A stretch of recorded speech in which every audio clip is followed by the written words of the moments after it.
Hi, I'm Dr. Srujana, General Physician, Diabetologist, Medistar Hospitals, Amiripet. జనరల్గా మనకి patients చాలామంది gas సిమ్టమ్స్తో ఈ మధ్య ఎక్కువ వస్తున్నారండి. గ్యాస్ అంటే ఏంటంటే నాట్ ఓన్లీ కడుపులో ఇబ్బంది అన్నది కాదనమాట. స్టార్టింగ్ ఫ్రమ్ మనం గొంతు దగ్గర నుంచి మన ఆనస్ రీజన్ వరకు ఎక్కడైతే కనుక గ్యాస్ట్రో రిలేటెడ్గా ఇంటెస్టినల్ ట్రాక్ట్ ఉంటుందో అదంతా ఎక్కడ ఎఫెక్ట్ అయినా కూడా మనకి గ్యాస్ సిమ్టమ్స్తో వస్తూ ఉంటారు. అసలు ఏంటి దాంట్లో one of the main important topic is GERD అంటాం. GERD అంటే గ్యాస్ట్రిక్ ఈజోఫేజియల్ రిఫ్లెక్స్ డిసీజ్. ఎందుకనంటే స్టమక్లో గ్యాస్ యాసిడ్ సెక్రెషన్స్ ఎక్కువైనప్పుడు మనకి ఒకవేళ ఈజోఫేగస్లో కానీ స్టార్టింగ్ ఆఫ్ స్టమక్ అంటే antral reason of the stomach అంటాం అనమాట. అట్లాంటి దగ్గర ఏమైనా ఇష్యూస్ ఉన్నప్పుడు కానీ ఏమవుతుందనంటే మనకి లోపలిది మళ్ళీ ఛాతీలోకి ఫుడ్ వెళ్ళడం జరుగుతుంది. అట్లాంటి కండిషన్స్లో మనకి రిఫ్లెక్స్ వామిటింగ్ సెన్సేషన్ కానీ నాజియా కానీ ఇవన్నీ చూస్తూ ఉంటాం. దాన్ని గ్యాస్ట్రిక్ ఈజోఫేజియల్ రిఫ్లెక్స్ అంటాం అనమాట.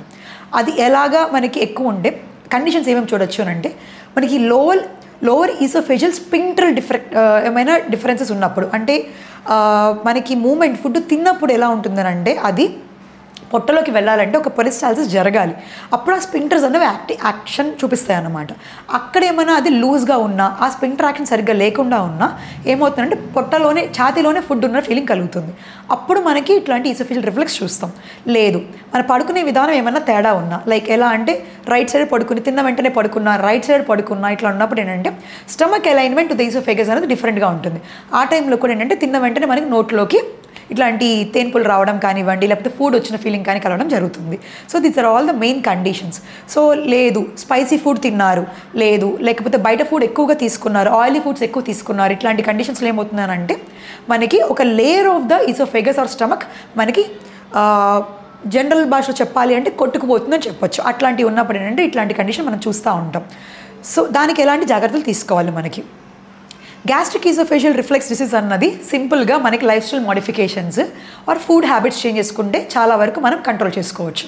ఎలాంటి ఫుడ్ హ్యాబిట్స్ లైక్ మనం స్మాల్ మీల్స్ తీసుకోవాలి. ఒకేసారి ఎక్కువ ఫుడ్ కాకుండా ఎవ్రీ 4 to 5 hours కొంచెం మీల్స్ తీసుకోవడము, రెగ్యులర్గా ఎంటీ స్టమక్లో ఉండకుండా వాటర్ అట్లీస్ట్ తీసుకోవడం కానివ్వండి, హై ఫ్యాటీ ఫుడ్స్ తగ్గించుకోవడం ఆర్ హై కార్బోహైడ్రేట్ ఫుడ్స్ తగ్గించుకోవడం, తర్వాత వచ్చేసి ఆయిలీ ఫుడ్స్ తగ్గించడం, వేపుళ్ళు అంటాము, తర్వాత ఇట్లా మనము ఎక్కువగా నూనె పదార్థాలతో చేసినవి ఇలాంటివన్నీ కూడా తగ్గించుకుంటూ ఉంటే ఫుడ్ హ్యాబిట్స్ ఇట్లాంటి బేసిక్ చేంజెస్ చేసుకుంటే కూడా మనకి ఇట్లాంటివి తగ్గించుకోవచ్చు.